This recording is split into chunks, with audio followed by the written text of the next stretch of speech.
रंबा मालिकेच्या पुढील काही भागांमध्ये आपल्याला जबरदस्त असा ट्विस्ट पाहायला मिळणार आहे, ज्यामध्ये खरं तर आता अक्षयलाही वाटत असतं की रमाने कायमचंच या घरात राहावं, पण तो बोलून काही गोष्टी सांगत नसतो.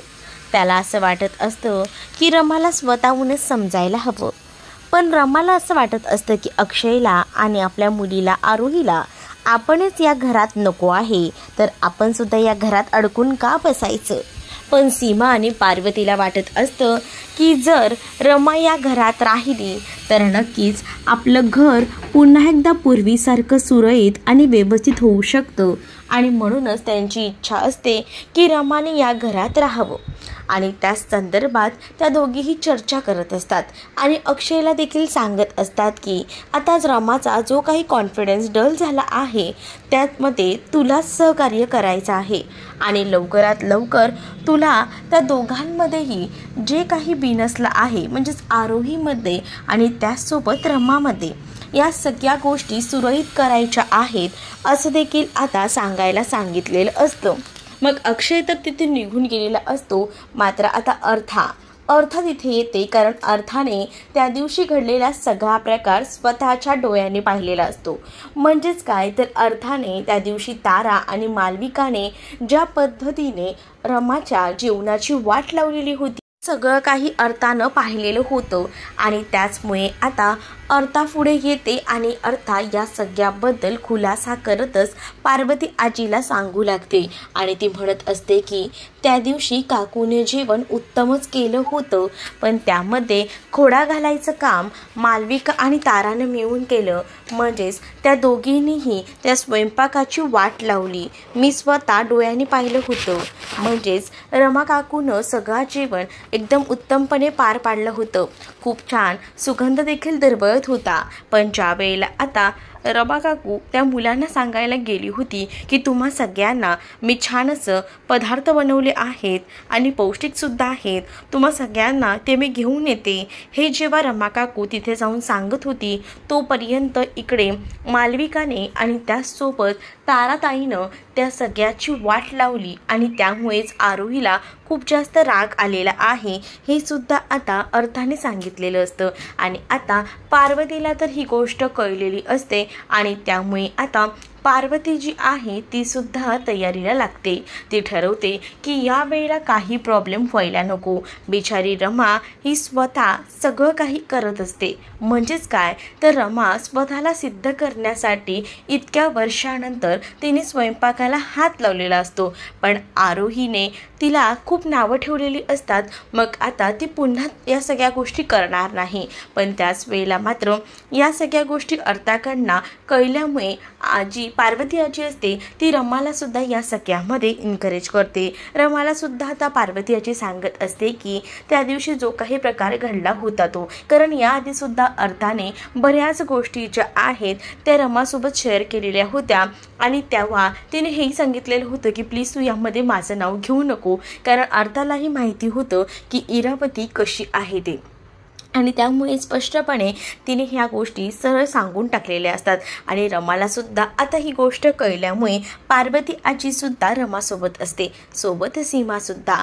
आता रमा त्यासोबत सीमा आणि पार्वती आजी हा एकरूप टीम बनून राहिलेले असतात, आणि त्यांना तिघांनाही मिळून इरावतीचं सत्य लवकरात लवकर अक्षय समोर आणायचं असतं. आणि जेव्हा हे सत्य अक्षय समोर येईल तेव्हा तरी इरावतीचा खेळ संपेल हे सुद्धा आता पार्वतीला माहिती असतं, आणि त्यासाठी पार्वती आजी खूप जास्त प्रयत्न करत असते. कारण रमाला सुद्धा तिने सांगितलेलं असतं की आपल्याकडे 5 दिवस होते, पण त्या 5 दिवसामध्ये रमाला काहीच करता आलेलं नसतं. तर दुसरीकडे अक्षयने आता रमाला इथे राहता यावं यासाठी बरेच पर्याय सुचवलेले असतात, पण तरीसुद्धा रमा राहत नाही. इथे रमाचा आता पाय मुरगळलेला असतो तेव्हासुद्धा रमाला निघून जायचं असतं. पण आता अक्षयने एक स्पर्धा करायचं ठरवलेलं असतं. त्या स्पर्धेतच अक्षय रमाला सांगत असतो की बघ, उद्याच मी काही मुलांना बोलवलेलं आहे, म्हणजेच आरवच्या स्कूलमधील फ्रेंड्सना. त्या दिवशी जे काही झालं ते खूपच विचित्र झालं. आणि तसंही आरोहीला असं वाटतं ना की मालविका उत्तम स्वयंपाक बनवते. मग मालविकाच्या हातचं सगळ्या मुलांना मिळालं तर तिला असं वाटतं की माझे फ्रेंड्स खुश होतील. तर मला एक स्पर्धा ठेवायची आहे, त्यामध्ये तूही स्वयंपाक बनवायचा आणि मालविकालाही मी बनवायला सांगणार. दोघींमध्ये उत्तम कोण बनवतं हे मला बघायचंच आहे. आणि मग ही स्पर्धा तू जर जिंकलीस तर आरोहीच्या नजरेत तर तू ग्रेट ठरशीलच ना. मग बघ तुला या स्पर्धेत भाग घ्यायचा आहे की नाही हे सुद्धा आता जो अक्षय आहे तो बोलू लागतो. अक्षय जेव्हा हे सगळं बोलतो तेव्हा रमा सुद्धा विचार करते की नाही, आता मला या स्पर्धेत काही झालं तरी भाग हा घ्यावाच लागणार आहे. आणि त्यामुळेच आता ती म्हणत असते अक्षयला की मी माझ्या मुलीसमोर मी एकदम बेस्ट आहे आणि मी सगळा स्वयंपाक करू शकते हे सुद्धा मी दाखवून देऊ शकते. आणि म्हणूनच मी या स्पर्धेत भाग तर घेणारच आहे असं देखील रमाने आता अक्षयला सांगितलेलं असतं. त्यामुळे आता अक्षयला सुद्धा खूपच भारी वाटतं, कारण रमाला एवढं सगळं समजावून कळलेलं असतं. आणि त्यामुळेच तर आता रमाने ह्या सगळ्यामध्ये साथ द्यायची ठरवलेली असते. दुसरीकडे आता रमा बाहेर येते आणि त्याच वेळेला अक्षय जो आहे तो सगळीजण तिथे बसलेली असताना अनाऊन्समेंट करतो आणि सांगू लागतो की आपण आता एक स्पर्धा आयोजित करत आहोत आणि त्या स्पर्धेमध्ये 2 जणांच्या मध्ये ही स्पर्धा रंगेल. एक म्हणजे मालविका आणि एक म्हणजे ही रमा. या दोघांमध्ये ही स्पर्धा रंगेल. कोण एकदम बेस्ट जेवण बनवतं हे आपल्याला बघायचं आहे. इरावती लगेच मालविकाची बाजू घेऊनच आता अक्षयला म्हणत असते की मला माहिती आहे ना, जे काही पदार्थ मालविका बनवेल ना ते नक्कीच मुलांना आवडतील, कारण मुलांच्या आवडीनिवडी जपतच ती सगळं काही करत असते. आता ही बघ ना, आरोहीला सगळ्या गोष्टी मालविकाने केलेल्या आवडतात, मग आरोहीच्या फ्रेंड्सना पण आवडतीलच ना. म्हणून मला माहिती आहे की या खेळात नक्कीच जे आहे ती आपली मालविका जिंकणार आहे. इकडे मात्र आता खूप जास्त कॉन्फिडन्स मालविकाला सुद्धा असतो आणि तिला असं वाटत असतं की मुलांना काय पिझ्झा बर्गर यासारखे पदार्थ आवडतात, मग आपण तेच पदार्थ मुलांना बनवायचे आणि मग मुलं आवडीने खातील हे आता मालविकाला वाटत असतं. पण तिची ही बरोबरी आता रमासोबत होणार असते. रमा देखील यापूर्वीही उत्तम जेवण बनवायची आणि आताही इतक्या वर्षांनंतर तिने जेव्हा जेवण केलं होतं ते उत्तमच केलं होतं. पण त्या जेवणाची वाट या दोघींनी मिळून लावली होती. पण आता ही स्पर्धा अक्षरशः समोरासमोर होणार असते. म्हणजेच आता या स्पर्धेत कोणीही कोणाचं काही बिघडवणार नसतं. पण त्यावेळेला सुद्धा अक्षय सुद्धा सगळं काही डोळ्यात तेल घालून बघत असतो, कारण अक्षयला सुद्धा माहिती असतं की रमा हे असं सगळं जेवण करणं शक्यच नाही. आणि त्यामुळे अक्षय देखील एकदम बारकाईने या सगळ्या गोष्टींकडे पाहत असतो. तर दुसरीकडे आता रमा विचार करत असते की मुलांसाठी काय बनवावं. पण तिच्या डोक्यात एकच कल्पना येत असते की मुलांसाठी छान असं आणि हेल्दी असं काहीतरी बनवायचं. म्हणजे कसं, मुलं जे आहेत त्या भाज्या वगैरे खात नाही आणि जर त्यांना वेगळं काहीतरी युनिक करून दिलं तर नक्कीच ती लोक ते तरी खाऊन त्यांच्या पोटात पौष्टिक असं अन्न जाईल.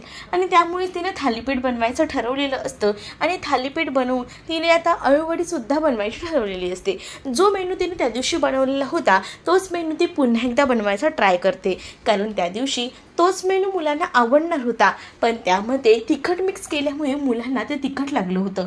म्हणूनच आता उत्तम बनवायचं आणि आज मुलांना पोटभर खाऊ द्यायचं हे रमाने ठरवलेलं असतं. आणि यावेळेला तर मी हे बनवलेलं अन्न सोडून कुठेही जाणार नाही हे सुद्धा तिच्या डोक्यात ठरलेलं असतं. त्यामुळे ती आता उत्तम असा स्वयंपाक स्वतः गरम गरम करत असते. आणि दुसरीकडे मालविका ही सुद्धा एकदम जोरात तयारीला लागलेली असते. तिचं काय, नेहमीप्रमाणेच मुलांना हे असं जंक फूड खायला द्यायचं. म्हणजेच कसं तर पिझ्झा बर्गर यांसारखे पदार्थ ती बनवायला सुरुवात करते.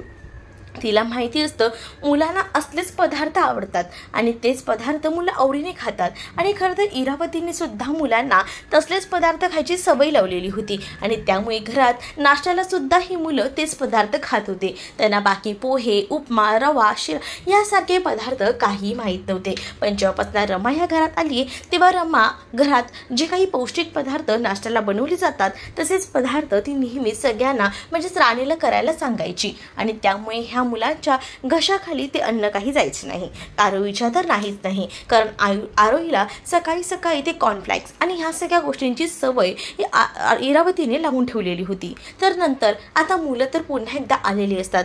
अक्षयने त्या मुलांना छान असं बसवलेलं असतं आणि त्याच वेळेला आता गोलू म्हणत असतो की त्या दिवशीसारखं पुन्हा तिखट खायला तर आम्हाला बोलवलेलं नाही ना. तर रमा बोलत असते, नाही रे बाळानो, त्या दिवशी चूक झाली, पण आता ही चूक होणार नाही. पण त्यावर आरोही जी असते ती रमाची बाजू न घेता डायरेक्टली मालविकाची बाजू घेऊन बोलत असते आणि म्हणत असते, अरे आज तर एकदम भारी जेवण असणार आहे, कारण मालविका आंटी ना एकदम भारी बनवते. म्हणजे आपण पिझ्झा बर्गर असे खातो ना, तसंच मालविका आंटी बनवत असते. तर इकडे आता अक्षयही तिथेच असतो. त्या मुलांसोबत अक्षयही त्या जेवणाची टेस्ट घेत असतो. तिथे डायनिंग टेबलवर तो बसलेला असतो. रमाने जे काही पदार्थ बनवलेले असतात ते तिनं अक्षयला वाढून दिलेले असतात. सोबतच मालविकाने जे पदार्थ बनवलेले असतात ना, ते पदार्थ सुद्धा समोरच वाढले जातात. अक्षय सोबत मुलं सुद्धा ते पदार्थ चाखत असतात.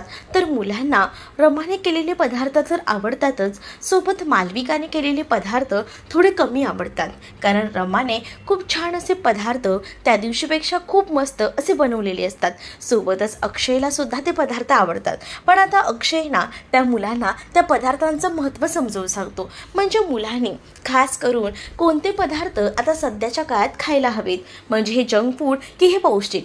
त्यामुळेच आता त्या मुलांना त्याने व्यवस्थितपणे समजावून सांगितलेलं असतं आणि त्या मुलांना सांगितलेलं असतं की बघा, जंक फूड आपल्या शरीराला कशा पद्धतीने घातक आहे आणि त्याचसोबत हे पौष्टिक अन्न हे जे आपण घरात बनवतो आणि हे पालेभाज्यांनी आणि या सगळ्या ह्याच्याने बनवलं जातं, याबद्दलचं तो व्यवस्थित महत्त्व आपल्या शरीरासाठी काय उपयोगी आहे हे सगळं काही तो व्यवस्थितपणे सांगू लागतो. आणि जेव्हा या सगळ्या गोष्टी तो सांगत असतो तेव्हा मुलांना देखील या गोष्टी समजत असतात, कारण आजकाल मुलांना प्रत्येक गोष्ट ही शिक्षणामध्ये शालेय जीवनामध्ये सुद्धा असते आणि त्यामुळेच आता मुलांना अक्षय ज्या काही गोष्टी सांगत असतो ते सुद्धा कळत असतं. आणि जंक फूड खाल्ल्यानंतर आपल्या शरीराला काय त्याचे दुष्परिणाम होतात हे देखील अक्षयने समजावून सांगितलेलं असतं. त्यामुळे मुलांना आता रमाने केलेला स्वयंपाक हा खूप जास्त आवडतो. त्याच बेटर रमा ही खूप छान स्वयंपाक बनवते आणि ते आता अक्षयने त्या मुलांसमोर तर सिद्ध केलेलंच असतं. सोबत आता मालविकाचं तोंड पाहण्यासारखं झालेलं असतं. इरावती सुद्धा आता खूपच जास्त रागातच अक्षयकडे पाहत असते, कारण त्याने जो काही प्लॅनिंग केलेलं होतं त्यांना असं वाटत होतं की नक्कीच या स्पर्धेत आमची मालविका जिंकेल, पण इथे हा प्लॅन अक्षयने अशा पद्धतीने उधळून लावलेला असतो. तर दुसरीकडे मात्र आता अक्षय जो आहे तो मात्र आता मुलांना म्हणत असतो की आपल्याला ही स्पर्धेमध्ये एक विनर काढायचा आहे. म्हणजेच या स्पर्धेमध्ये आपण दोघांमध्ये ही स्पर्धा घेतलेली होती, एक रमामध्ये म्हणजेच तुमच्या रमा मॅडममध्ये आणि त्याचसोबत या मालविका आंटीची सुद्धा ही स्पर्धा होती. मग तुम्हाला कोणाचं जेवण आवडलं तुम्ही एक एक करून हात वर करून मला सांगा, म्हणजे तुम्हाला जास्त ऊट द्यायचे आहेत. जर तुम्ही जास्त ऊट रमा मॅडमनं दिले तर नक्कीच या स्पर्धेची विनर रमा मॅडम होणार आहे. पण तुम्ही जर ही मतं जास्त मालविका मॅडमनं दिली तर या स्पर्धेची विनर ही मालविका मॅडम होणार आहे. हे देखील आता अक्षय त्या मुलांना सांगू लागतो आणि त्याच वेळेला आता मुलांना एक एक करून हात वरती करून वोट द्यायला सांगितलं जातं आणि त्यामध्ये सगळ्यात जास्त वोट ना रमाला आलेले असतात.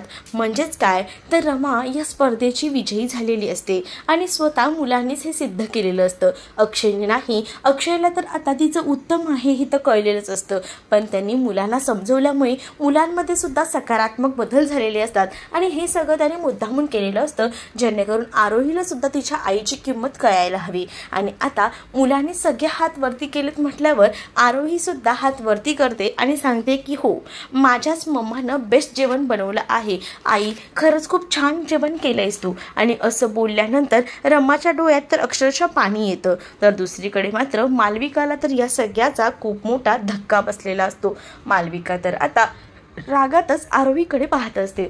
तिला आता आरोहीचा खूप जास्त राग येतो, कारण आरोहीसाठी तिने ही स्पर्धा घेतलेली होती आणि ह्या स्पर्धेत तिने उत्तम असा स्वयंपाकसुद्धा केलेला होता. पण आता या मुलांनी मालविकाचं नाव न घेता रमाचं नाव घेतलेलं असतं आणि रमाला या स्पर्धेत जिंकवलेलं असतं. त्यामुळे आता रमा ही खुश असते. मात्र मालविका आणि इरावती या दोघींची तोंड पाहण्यासारखी असतात.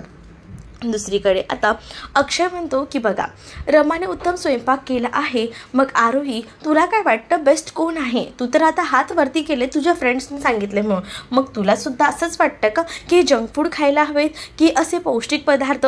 त्यावरती आता बाबांना सांगते की नाही बाबा, तू समजवलंस ना, मला कळलं, मला सुद्धा ना असंच वाटतं की आईने बनवलेले पदार्थ एकदमच बेस्ट आहेत आणि हेच पदार्थ उद्यापासून मी खाणार आहे आणि आई तूच मला हे सगळे पदार्थ बनवून देशील हे मला प्रॉमिस कर, असं देखील आता आरोही रमाला सांगू लागते. त्यावर रमा देखील आता अक्षयकडे पाहू लागते, कारण उद्यापासून रमा या घरात राहणार नसते हे अक्षयला माहिती असतं, पण आरोहीला हे काही माहीत नसतं. म्हणून आरोही सांगते की आई उद्यापासून तूच मला हे सगळे पदार्थ टिफिनला आणि या सगळ्या नाश्त्यामध्ये जेवणामध्ये सुद्धा द्यायचे, मग मी तुझ्या आवडीने बनवलेलं सगळं काही खाईन आणि मला तुझ्या हातची टेस्ट खरंच खूप आवडली आहे, असं देखील आता आरोही जी आहे ती बोलू लागते. त्यावर आरोहीचे फ्रेंड सुद्धा खूपच जास्त खुश झालेले असतात. पण आता अक्षय रमाला एन्करेज करण्यासाठी रमाला मास्टर शेफची कॅप सुद्धा देत असतो. म्हणजेच आता रमा जेव्हा तिथे उभी असते ना, तो तिला पुढे बोलवतो आणि म्हणत असतो की मी तुम्हाला सांगितलं होतं ही स्पर्धा आहे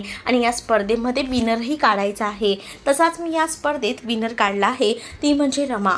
रमा मॅडम तुम्ही पुढे या. आणि रमाला पुढे बोलवलं जातं आणि तिच्या डोक्यामध्ये आता तो मास्टर शेफची जी कॅप असते ना ती रमाच्या डोक्यात घालतो आणि त्याचमुळे आता रमाला ती एकदम मास्टर कुक आहे ही पदवी तर मिळते आणि खास करून आरोहीमुळे आणि मुलांमुळे तिला पुन्हा उभारी मिळते की तिने असंच उत्तम जेवण बनवायला हवे आणि हे खास करून अक्षयने घडवून आणलेले असते. आणि त्यामुळे आता रमाला सुद्धा आनंद झालेला असतो, कारण सगळीजण आता रमाचं कौतुक करत असतात आणि टाळ्या वाजवत असतात.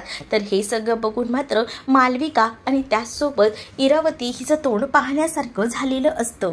तर पार्वती आजी आणि सीमा या सगळ्यामुळे खुश असते.